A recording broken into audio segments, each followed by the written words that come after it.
Voilà, chers amis, bana maman, merci à Mingi pour intérêt au vous porter na concept à siga auto sali. Il y a système Ali Kelemba, libération par Ali Kelemba. Beaucoup d'entre vous nous ont écrit, j'ai reçu plusieurs coups de fil. Va comprendre, mais c'est quoi cette histoire? Il y a libération, tout plan C à libération. Par Likelemba, est-ce que ça blague? Est-ce que tout cause les comme sérieux? Est-ce que ils ont tout ça là? Oui, je crois que je suis sérieux. Vous savez, pour comprendre le mot bana maman que c'est quand tout va mal que batbazo amaele. Là où il y a l'abondance, batbaza kana moi paresse mon boy parce que bon voilà, tout est là. Ce nazongi na histoire ya RDC. Précisément yakin pour na ba kinwa ba yebi ezana ba foyer mususu ah ezana ba jeune mususu ba tumusu ba kola batikala olia matembele bangite ezana ba mususu ba eba ke so bozo sala Thomson poisson local nde ba koma obengango balongola ka misu balongola ba makwala ba bwaki yango ezana ba musu ba eba ka ndundo ba benga na vie kikala kasate. Et ça n'a pas besoin de belé oyo et zalakate, mais pas si tellement côté inamboka il faut ngoli batu cerveau ba comprendre. Et ça n'a pas tout mususu na RDC ba jeune mususu ba bulaka mikilité ba mona ke mikili za ole salaire tout ça là, mais lelo basuka na mikili. Donc ba biloko comme ça vraiment moi mingi oyo puisque abondance est alaki, puisque bozu est alaki. Esprit et ça la imingité. Et ça même théorie, bah chercheurs au bazo landanga, bah contredire ngate. Nous partons des observations ou de l'observation pour finalement élaborer une théorie. Et tant que le bas par exemple politique qui est la gestion de la cité, bah comparer bah sous bassement base, bah kende na ota la gestion en ménage, te bo développer en bo tel andeni bo gérer cité. Par rapport à unité. Raison pour laquelle d'ailleurs à chaque fois qu'il y a une thèse ou un nouveau concept, on part toujours d'un échantillonnage. C'est-à-dire que beaucoup appliquer en échelle nationale, ce qui besoin échantillon. Et même recherche tant que ça la maga, et ça la maga toujours, la recherche dans le temps et dans l'espace. Il faut toujours limiter. Alors, on a un concept de libération par Likelemba, ou ristourne. Et par le développement de l'humanité, dans un système, il y a Likelemba. En fait, il faut comprendre tant que nous avons libération. Toujours définir libération en gros, est-ce que libération ou toujours le balelo? Est-ce que libération il y a changement bilongia batu? Ou bien libération il y a système mongo boy toujours vivre dans ngo ils répondre les sous n'a pas besoin d'abissoter et que nous voulons un autre système. Animé par peut-être ma figure à Sika ou ce qui va toi kala va changer modèle na bango salé là mais pourvu que les résultats est là au rendez-vous. Ce sont des grandes questions que nous devons nous poser. Et ça quand baloba keta mususu na kuti bolingwa Sika na mutu kala tout comme okuta na mutu Sika na bolingwa kala. Et ça ba théorie moko ba et ça nango réel ba maître penseur ba lobela rango l'air tout. Alors, parce que j'ai toujours travaillé pour le bien-être communautaire. Je me suis dit, pour Nanga, la libération, c'est que nous faisons la autonome. Nous devons dépendre de nous. Nous devons continuer à faire des choses pour organiser la yo. Nous devons faire normalité. Attends, les lobos par exemple, dans côté artistique, phénomène matolo.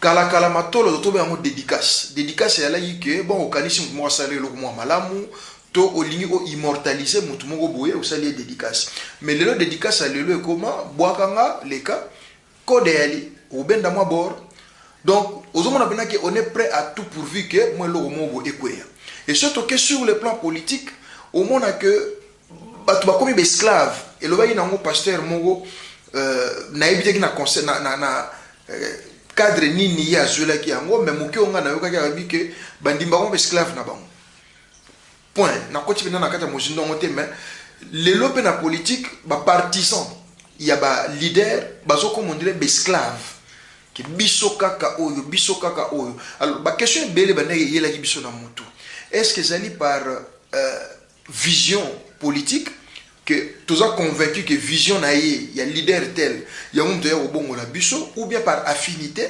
parce que bon nde balobaka mpangi plus mpangi égale mpangi. Donc il y a tous ces éléments. Or, nga natambola na vision ya bana cité. Tant na to sala ka vision ya bana cité et qui vision ba mobola tetu. C'est-à-dire que ndenge ni toko bongo la masolo selon biso. Tout ça na ba grand moyen té. To botema na ba famille ba kombote, ba famille griffete. Tout ça ba to il faut to sala nzela selon biso. Alors, il faut mitu na biso sala to yeba to sala ni. Masolo bana cité bandi le loté. Boyebi ke balianga ndo bazali na nzela Nigeria. Boyebi ke barome bayali na côté ya beach. Boyebi ke bana mbwengi bayali na côté bateka bambade bafufu. Boyebi ke bashayer bayali ba côté bateka forme.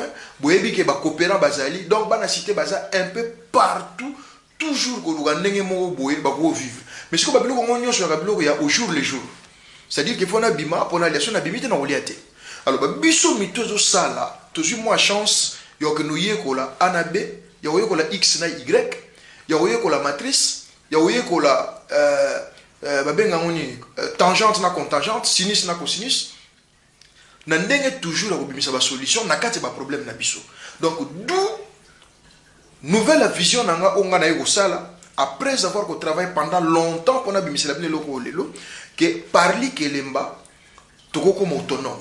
Toko la libérer ya batu oyo il faut que nous bende la bango jalelo il faut okende nde baloba na français osa la lèche bot il faut okende ko betele maboko faut bele la presse osale lié ba louange nyonso mokili poka na suka moi kilonde ekweya donc biloko wana solobi il faut ko kwisa ya on a parlé sur libération c'est-à-dire que toko mona simo toko ma autonome. Alors autonomie c'est quoi? C'est-à-dire que mutu il faut se suffire azala na minimum ako se suffire yé moko na lobite ka koka yé moko mais azala minimum ako se suffire yé moko. Donc boule na loba yike or po obanelo ko moko boy po sala so ili konde yate o tambola te so mutu zo sala te o tambola te ba concept c'est belé so to so mi na comptabilité bo mona ke so ki société zo sala ba port en nature ezalaka ba port en numéraire ezalaka ça dit muso ko ya chili konda par naye muso ko ya che mayele na expertise naye ezaka accepté comme part comme apport na kati ya constitution ya entreprise et puis bongo na bongo muso ko ya che parler naye ainsi de suite.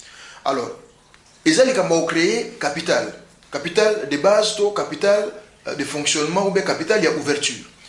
Alors ngana ko boule ke babilo ko ngesa esikate ndeno baye ke on va pas réinventer la roue ezala non existe déjà tout ça la rama kelemba bandi le ba mère na so ba bandango depuis année Diego Kao ba ça la toujours ma kelemba na bango ça existe mais si ko mingi ma kelemba ngo ya lai ko mona benaki mutaleli kelemba bo sali feti bo baye bok akeso ma salon bakiti bo sali li kelemba esili bo baye bok bo sali boye mutasali ake peka bo sali kelemba bon eza mabete eza selon mutu nenga za na vision nae mais ngana zo mona ke pona ko bima muke ko aider biso ya créer boula ou bima na pauvreté. Je me dis que tant tout ça li kelemba na suka au lieu de se fixer objectif que mutu na muta sali logo ya lingi dès le départ bateau yo baza ba souscripteur c'est-à-dire bateau ba dimba sala li kelemba faut un peu ce objectif que non biso to ali 10 to sangani il faut to créer 10 entreprises faut to comme ba patron il faut to créer 10 sociétés mais toi na l'arte to sala ndeni faut to sangisa balar c'est-à-dire to tindikana to sungana oyebi eza na ba forme organisation muso esala kati ba communauté na biso eza ke soki muta sali bor na e ba mista tu basangani boye boye ocha epwa soki muta sali bor na e ba ninga tu bosangani boye ocha epwa to benga ngoli kelemba ya nepe ya système ebembe kwa soki muta kufeli bosangani boke lelisa boke sunga muninga na pasi soki baza na feti bosangani ezo tourner oyo azwi likambo elandi nga nazwi kaka même théorie wana nazongi nango likolo ya koluka solution ya kobima na sa pauvreté. C'est-à-dire que tu te fixes objectif to lobi ke objectif ne ba ezali to sala ba compagnie ezali ke to ko continuer ko dépendre na ba politicien te to ko continuer ko yembela ba politicien te po ba comme le roi banzambe bakangi ke sans bango eloko moko yo salamate toujours mon ngo ba réalité que ba policier bakangi pe namboka parce que ba yokanité eloko moko marché na mboka ezati. Mais qui sont-ils pour ba bloquer mokili? Et ça l'a atteint. Donc mokili fait continuer kotambola. Alors pour mokili continuer kotambola, il faut nzela moko bo esikeza. De là, n'a ko raisonner que il faut ça là ko créer ba capitaux.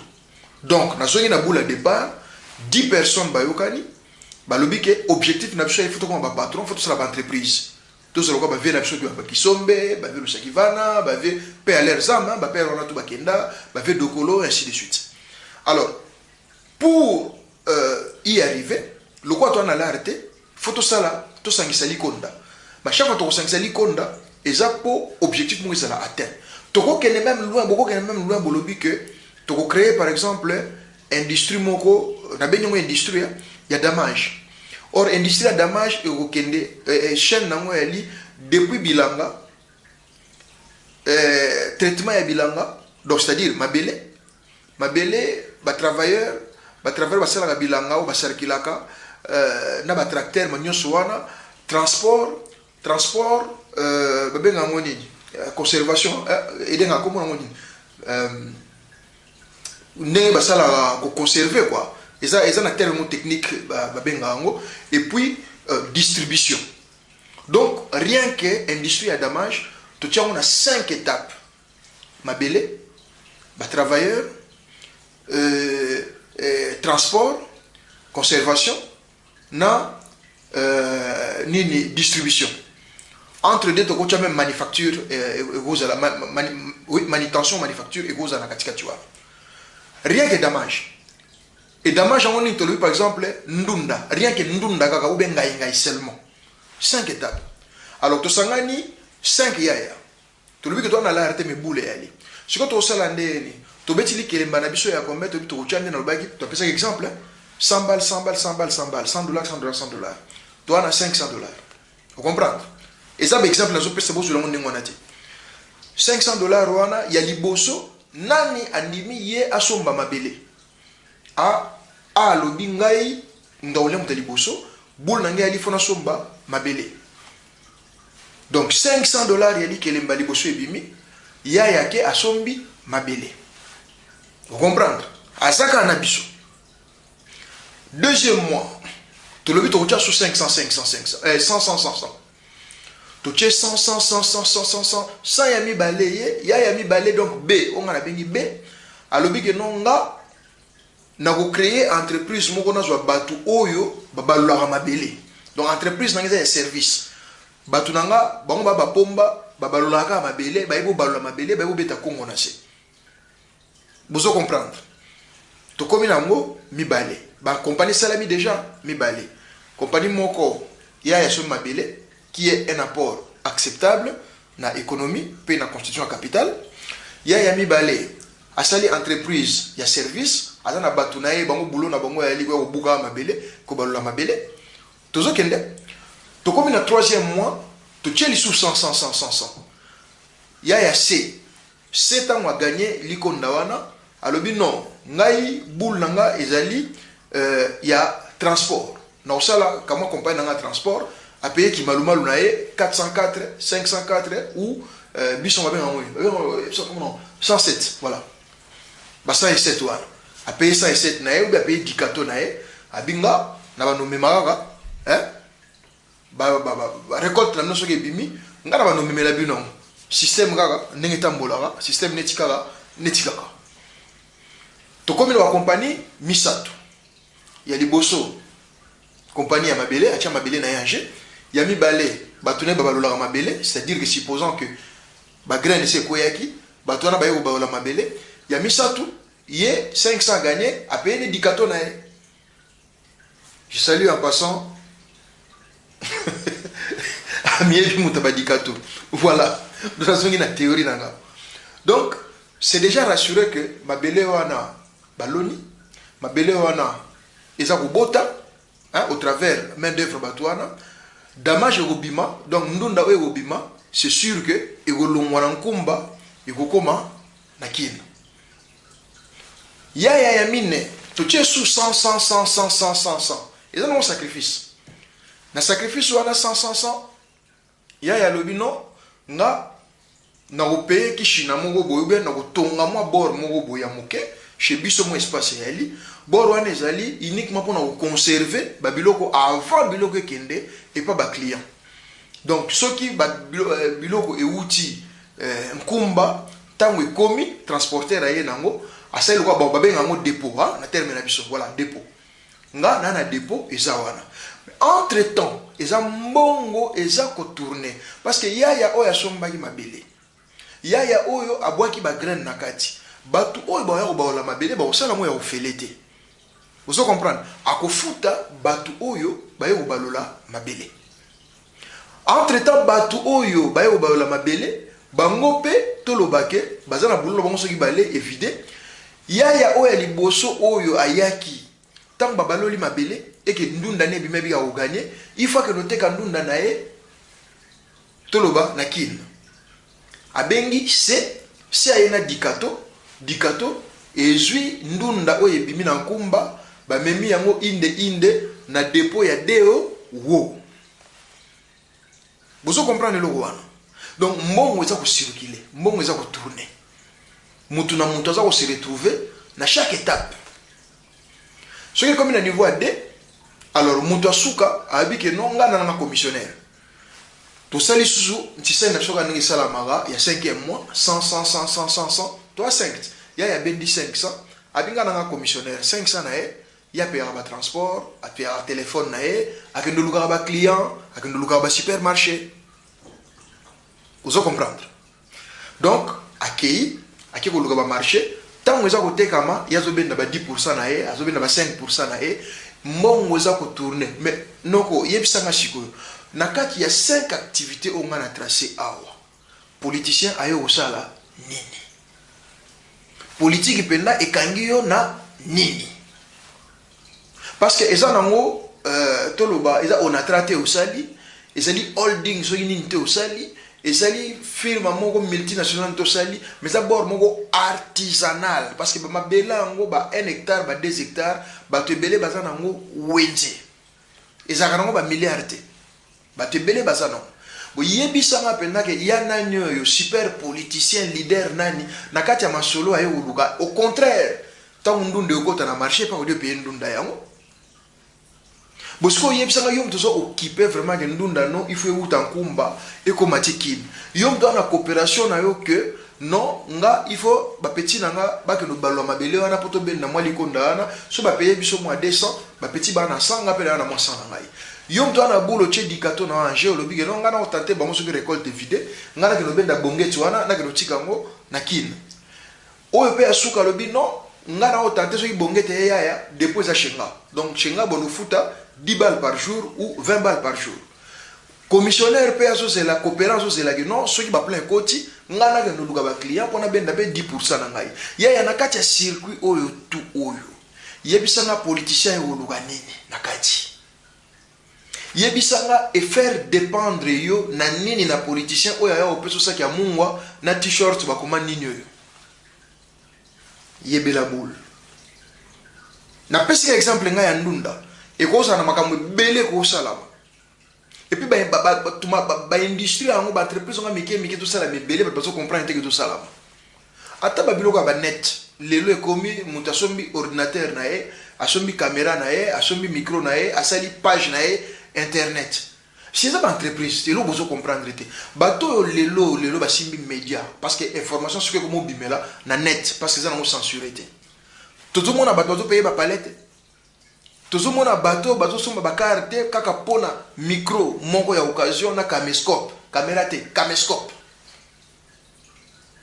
bateau mo bazo faire fléchir ba politicien te lelo ya faut ba longola biso ignorance eza na mutu que sans ba politicien viezate waya ya foma solo on a solo bela bana cité sans ba politicien viezali vieza que il faut y la vision faut y la boule problème biso ya lai que non zali konda pona banda masolo parce que ba boule ezala kana ba ya pena ba boule ka kitoko ba fandi ti ba boule banda tongo ti soir mais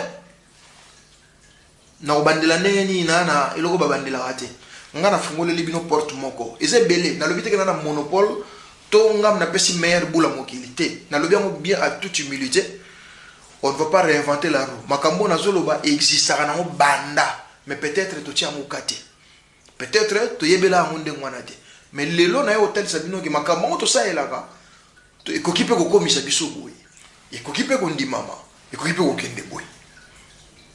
Donc voilà en un mot comment est-ce que rien que par ristourne nous pouvons nous libérer de ces prédateurs, de ces gens qui finalement